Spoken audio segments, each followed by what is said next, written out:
What is it that you want to accomplish this year? Get money. You already know it, man. I'm trying to get the richest I've never been in my life. You know what I'm saying? Right now, if you could see, man, your boy iced out, man. I probably got over 75 bands worth of jewelry on me right now. It's like going to jail for the rest of your life. And you need to turn them in, and you need to stand for what's right. In 2017, Rahim Grant was hoping to propel his rap career to a whole new level. Instead, he ended his year recording his own murder at the hands of someone no one was expecting. Well, almost no one. What really happened at his home that fateful night? And what was his killer's motive? This is the full tragic story of the rap artist who recorded his own death. It was 2017 in Riverdale, Georgia, and 28-year-old Sierra Harp was enjoying becoming a mom to her 3-year-old girl called Angel. Angel's dad, Rahim Grant, also lived with the two, although he and Sierra were not officially in a relationship. Rahim was a talented rapper who discovered his passion for music when he was only 3. First, there were the drums, then he picked up a microphone and started laying down tunes. His career picked up when he was only 7. He would rap for Showtime at Apollo, an educational show for kids. By the time he was a teenager, Rahim worked under the alias Red Beezy. He would mix music for others and make his own tunes too. Eventually, he became a pretty well-known figure in the Atlanta rap industry, and he even opened up for Ludacris. Red Beezy's mother, Geraldine, worked as his manager ever since he was a kid. She fully supported his passion and pushed him to meet even bigger names and make a name for himself in the entire US. 2018 was going to be his first nationwide tour. Really working with a lot of people, making a lot of connections, you know what I'm saying, that usually wouldn't be made. You know what it is, like real mob connections, dog. What is it that you want to accomplish this year?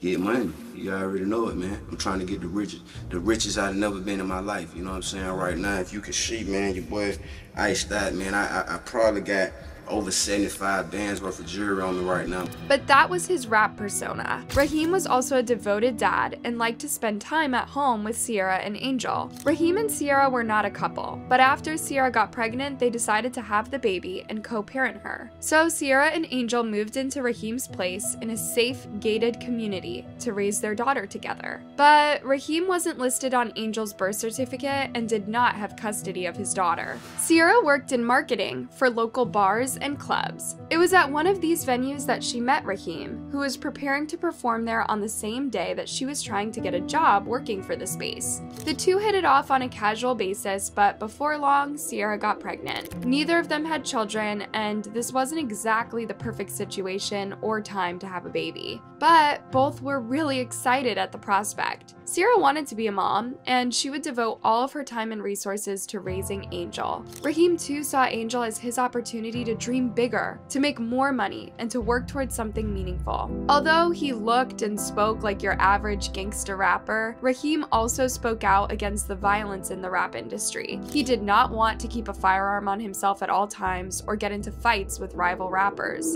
Yeah.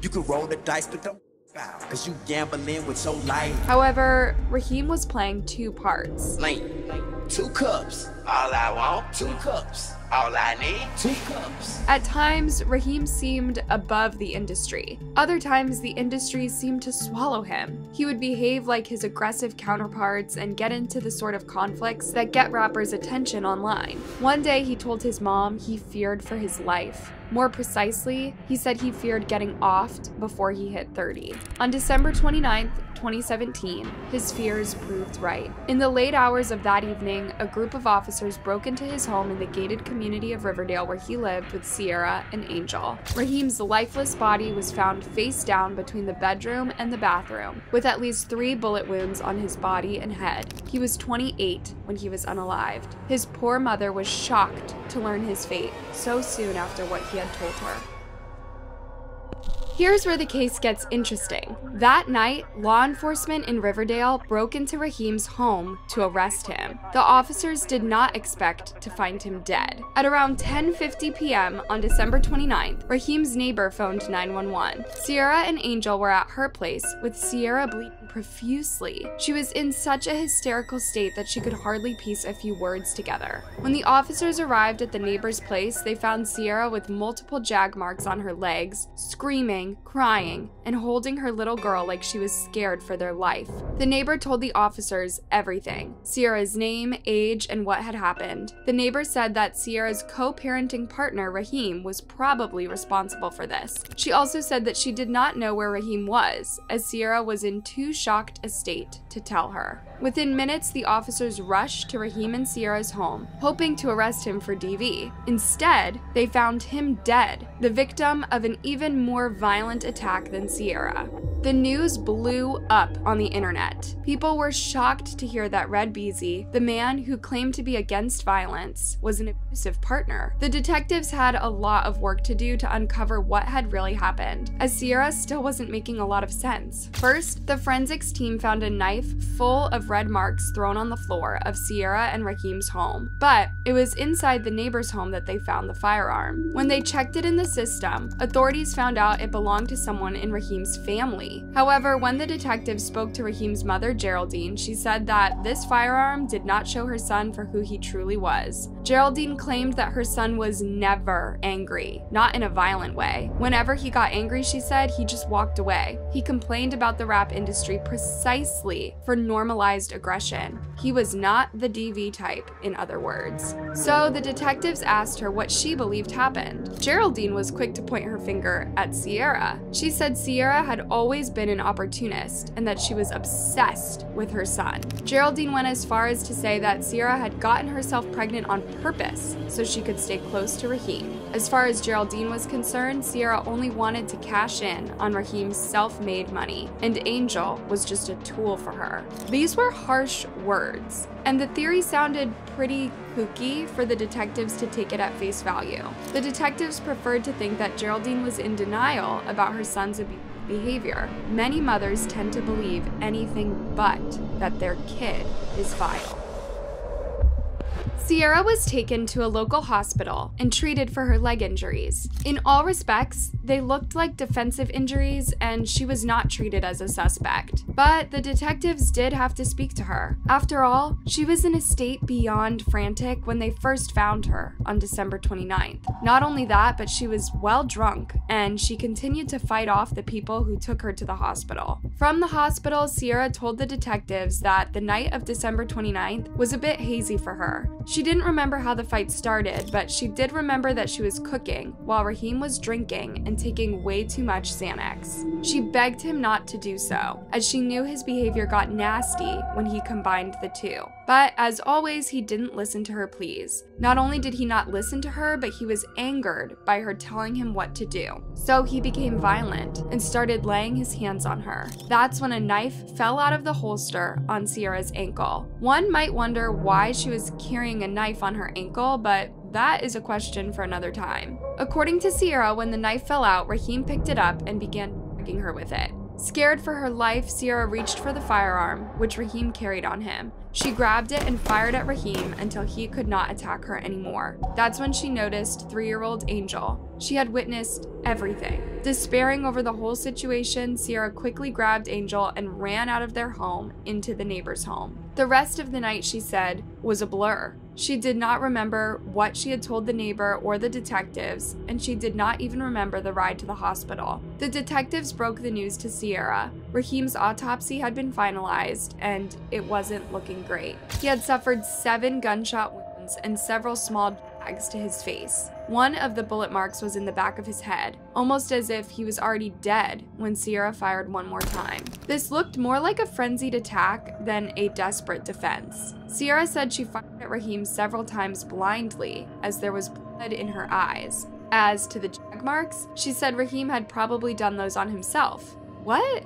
Sierra was not making a lot of sense. Again. Was her hysterical state that night even genuine? The detectives pressed her for more truthful information. That's when she said, okay, there was another witness. It turns out that night, Rahim was hanging out with a lady friend named Elise Jones. As Sierra and Rahim were not an official couple, they allowed each other to date other people and bring them over to their place. According to Sierra, Elise was there when the fight between them started. But when Sierra called for help, Elise simply left the apartment. Later that day, authorities tracked Elise down and questioned her about the incident. Elise said she never witnessed a physical fight. Instead, she was on the couch when Sierra and Rahim went into a back room. She heard arguing and that put her off, so she sent Rahim a text that she'd be heading out, and she left the apartment without seeing or hearing any sort of violence. More clues were pouring in, and it was looking less and less credible for Sierra. Around the same time, Geraldine spoke to law enforcement again, and she mentioned something crucial. She said she once told her son to keep his phone with him at all times and record anything if he ever feels like he's in trouble. So the detectives knew they had to look for videos on Rahim's phone. There was a slim chance there might be some explosive evidence on it. Detectives had already seized Rahim's phone as soon as they secured the crime scene, but the phone was passcode locked, and as they couldn't get in, they just left it in an evidence locker. Funnily enough, it was Sierra who gave them the passcode, believing the officers just needed one last minor thing to close the case.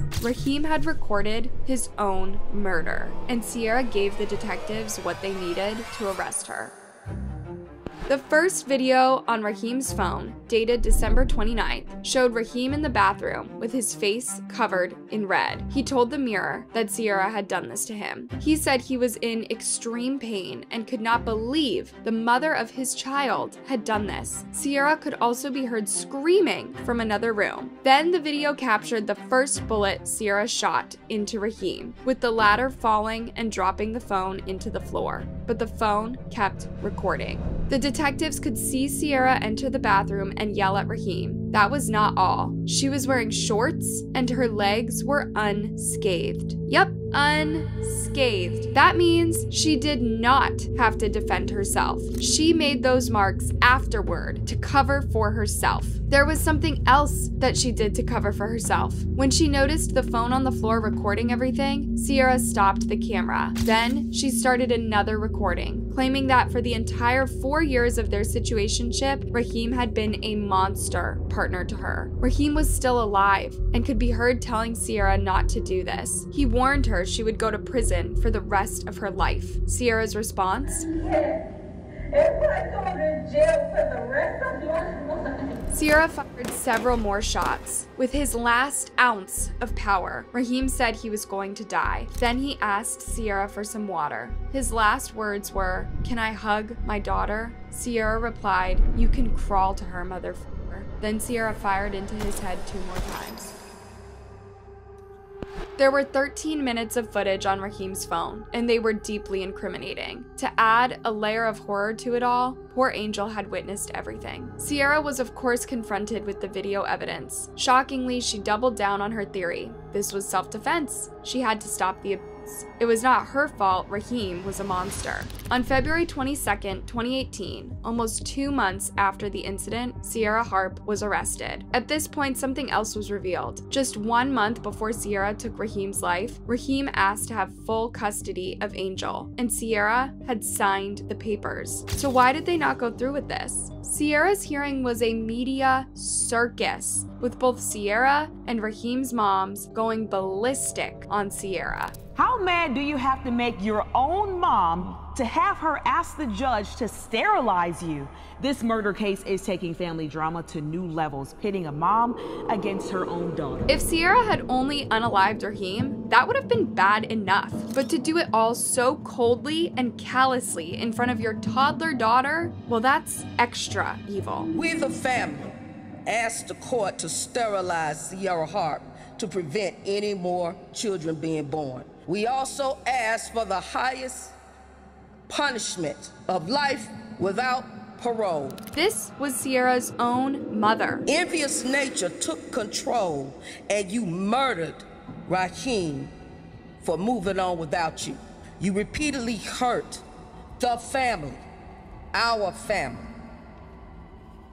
and all the people who ever tried to help you. It was a harsh lecture from a hurt mom who claimed to have tried to help her daughter for years. Never mind her efforts, Sierra continued to behave antisocially and unkindly towards all those who loved her. As she listened to her mom, Sierra cussed her. Yep, no conscience or remorse there. You reveled in disrespect, foolery, and ignorance. Wherever you went, chaos and trouble was sure to follow. Sierra was sentenced to 125 years behind bars. That's just another way of saying she will die in prison. Before hearing her punishment, Sierra apologized to Geraldine and asked the judge for leniency. And I throw myself at the mercy of the court. I truly apologize and I'm very sorry. But was she apologizing out of remorse or because she was hoping for a lighter sentence? Her last words to Rahim are so chilling that it's hard to see Sierra as a warm, remorseful person. Geraldine spoke after Sierra's sentencing. She said if her son was ever abusive, this is what Sierra should have done. You need to come up and you need to turn them in and you need to stand for what's right. It's true. Murder is never an option. If Rahim was ever violent towards Sierra, there were a million things she could have done before that. And if he was violent, why did she sign the papers agreeing for Rahim to take custody of Angel? Were Geraldine and Sierra's mom right? Was she just a jealous, bitter person angry that Rahim did not want to be with her? How could she take his life this way, in front of Angel? Speaking of Angel, she was shortly taken by CPS while the investigation was going on. Now she is being raised by Sierra's mom. She's in the safe hands of a loving family. But will she ever overcome the horrific trauma of losing both of her parents in one night? Sierra Harp will be forgotten in prison, while the rest of her family will forever struggle to understand her demented reasons. Hey, thanks for watching. What are your thoughts on this case? Do you know similar stories? Leave me a thoughtful comment before you leave, and don't forget to like and subscribe. See you next time.